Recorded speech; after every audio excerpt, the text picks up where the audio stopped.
right, welcome once again to East Los Angeles College. My name is Nancy Escobar. This is another one of our Career Cafe interviews, and I'm here representing the Career and Job Services team, and today we'll be interviewing Darrell Monroe.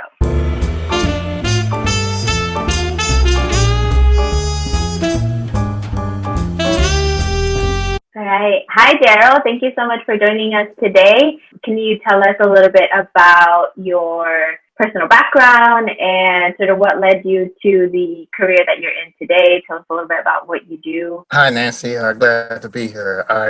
I'm Darrell Monroe. I grew up in a small town in Texarkana, and I'm matriculated at the University of Arkansas at Pine Bluff. I actually have an accounting degree with a minor in computer science. Upon graduation, I actually lived in Kansas City. My friend was living in Houston, Texas. He said, you ought to come live here, come to Houston and check it out. It's pretty cool. So I went there and was looking for work. Actually, I worked at Sears in between time. I worked at Sears selling lawnmowers, which is a whole nother story, but I enjoyed it because I was a country boy and I was, used to that kind of stuff. But I went to this big mega church in Houston and they had a job board. And on this job board, it had data entry clerk. $12 an hour. So it was a long time ago. And back then, that's a lot of money, especially in, Houston, which the cost of living is a little cheaper than it is here in LA. So I got the job and I got there and I was just working for a regional sports network called Fox Sports. Not Fox Sports, it's called Southwest. So got into the regional sports game. And basically what I did was I just entered orders all day. And over the course of a year or two, I picked up on how to do mass control, which I'll explain to you what that is. It just clicked. Everything clicked. How a commercial gets on air and how do you, process it, and you get the invoice and you get paid from the spot getting on air.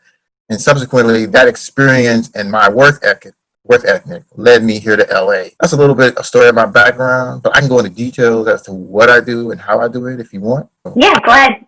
What a regular day looks like for you in the office or now that we're quarantined. Well, my story is a little complicated because, like I said, I moved here from from Houston to work in LA. And I was working for Fox Sports. I'm sure you heard of Fox Sports, NFL, MLB, and now they do fights. So I was working for Fox Sports and I was actually doing cross promotion, which is another field that I'm not even in right now. But basically, because Fox Sports they own Nat Geo, they own Fox Sports 1. They own different networks, FX. So by doing them owning those networks, I would promote other events on other networks. And I just tracked all that. That's what I was doing when I initially moved out here. So about 8 months later, Fox called me back to do what I'm currently doing now, which is a traffic manager. And basically what a traffic manager does is we ingest all the commercials that come in, all those pretty commercials you see running on air. We ingest them coming in. And we run them accordingly to what the contract is. Some people want to be in prime time. Some people want to run a schedule, which is all day. So, a broadcast log is from 6 a.m. to 6 a.m. So some people buy the whole day. Some people want it to be specifically in prime time. And prime time is like the highest rate because they figure most people are watching TV at night. I did that for them, was not making a lot of money. And lo and behold, I got a chance to work for I started up this new network called CTV, a Latino network geared toward Latinos who spoke English, who wanted to consume their media in English, and worked in Glendale. And I did that I was there for 7 years, actually. 7 years. And then lo and behold, I had heard about Puff Daddy wanting to launch this network. And the way Revolt got started was Comcast, Comcast Cable, wanted to buy NBC. Well, the Congress, the United States Congress, and Auntie Maxine, you know who Auntie Maxine is? Maxine Waters, she's like a rep from Los Angeles. She told Comcast, you can buy NBC, but you have to launch 4 media companies that are owned by people other, black people. So Puff got a channel, Bill Cosby got a channel, and Robert Rodriguez got a channel. And so I ended up at Revolt. And the only thing about my career that's kind of odd, that I didn't apply for the last few jobs that I have. Every job I got after I moved out here has been referral. Like, you should hire this guy. So I've never really interviewed for anything. People just call me up and say, hey, we're doing this. We want you to come over. But that's the good thing about, my job. It's real relaxed. It's real chill.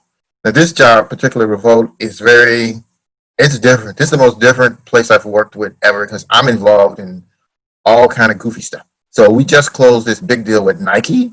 And I don't know if you guys have saw this spot Nike did. It's crazy. It's called You Can't Stop Sports. You Can't Stop Us. So it's a real good campaign. So I was involved with that. So that's where I'm at today. And day to day, basically all I do is monitor spots coming in. And I have to we don't like to have a lot of R-rated stuff coming in.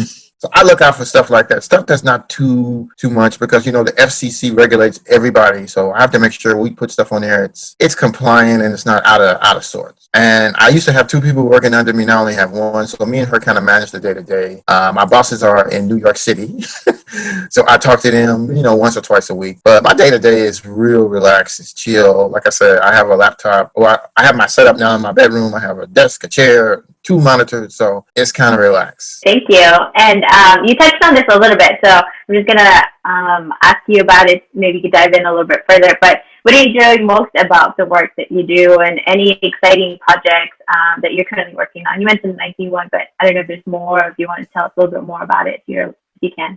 Right now, like Revolt TV it's a different, like I said, it's the most different place I've ever worked at, because we're like hip hop central. So anything hip hop related, we want to be a part of. And right now, since the country is going through social justice, we're all about that. So a lot of our programming content is centered around that. We have a show called Revolt Black News. We have a new show that's launching with Fat Joe. So every show is like hip hop centric. We also have this event called the Revolt Summit, which it used to be a physical event. It's like a 3-day hip hop Coachella, if you will. Of course, this year we can't have it. It's going to be virtual. But that'll be sometime in October. So that's what everyone's working on right now in terms of, who's going to sponsor. And we do have a big sponsor. A major sponsor is AT&T. And then, like I said, the new Nike campaign. And we do have something, Hush Hush, something centered around Kobe Bryant. So his birthday is in August. So they have a big thing they're launching, and we're going to be a part of it. So that's exciting. All right. Thank you so much, Darrell, for all the insight you've provided so far. This next question touches on any recommendations you have for students that are looking to explore this field. What are some common entry-level jobs? Does your major really have to line up with what you're currently doing? Or, what do you recommend in that area? Of course, they can definitely go into a broadcast journalism, which will give you a broad overview of, production, marketing, operations, some semblance of what I do, commercial operations. So, like I said, journalism, English majors, accounting, and even some computer science fields are also very, looked upon. Of course, a lot of kids come in with marketing degrees, and marketing is huge. Everyone has a marketing degree, and they start off as a production assistant, which is, the bottom of the bottom. You can be a PA assistant or someone's executive assistant. Those are some of the jobs. For me, it would be like a law coordinator, which is basically someone who massages and manipulates the commercials so they all will fit in this big puzzle that we call a log every day. All right, thank you. Okay. And then if you could do it all over again, how would you pursue your career differently, if at all? One of the things I would do would be a showrunner. And basically a showrunner is a nice way of saying a producer. But basically, like if you're a TV producer, you have your foot in, like you have your hands in the writers, the directors, the content, the actors, the location. So you're running everything. So basically you're making sure it's like a glorified party planner, if you will. Make sure the food, the craft truck is there. But that's where that's where you see the people driving the Porsches and the houses in Malibu. I've met a couple of them, and it's just ridiculous. Even if you lucky enough to get on a show as a writer, and if you're the bottom line writer, you're making $8,000 a week. And that's just for writing. Instead of saying it, say and in that line. And they're like, okay, that's a good idea. Boom. I have a friend, she was in my field, and she quit and went to UCLA. UCLA has a writing, course or whatever, and it's like a year or two. She did that, and lo and behold, she got on at Netflix. Her life has changed. I mean, she's making as much as I'm making in 4 or 5 months. Anything content related, like if you can create content or, nurture content, like being in programming, not that my job is whack, but in terms of the career path, like everyone I know who works in programming, they're on another level. It's just ridiculous. It's on another level. But now, the way especially your generation, Nancy, you guys are cord cutters. You guys want to consume your stuff when you want it. So it's like, the Netflix and then, Hulu and all that stuff. And that's what we're going through. Like Revolt, we have like a YouTube page because you realize no one's going to sit down in front of TV now and, I got to watch this. And even if you guys do, what do? Record it so you can skip through all the commercials. Anything in that space, like content driven. If you have content or if you know how to get people together, like the guy who runs our digital, he started out as a party planner. He was a party planner down in Miami. But because he was connected and he started his own like web page, and he would tell people, okay, this party was hot, this party was hot. And so lo and behold, he caught the eye of Diddy, and he started working with Combs Enterprise. And like there's Revolt TV, and then there's Combs Enterprise. Combs Enterprise is the other side of the equation for us. And they run Ciroc, and they run Shunjon and Blue Flame, which is the ad agency, and Bad Boy. That's Combs. Well, we're Revolt. Creating you basically, bottom line is, if you have an idea in a creative space, you have to come out and sell it, and people want to buy it.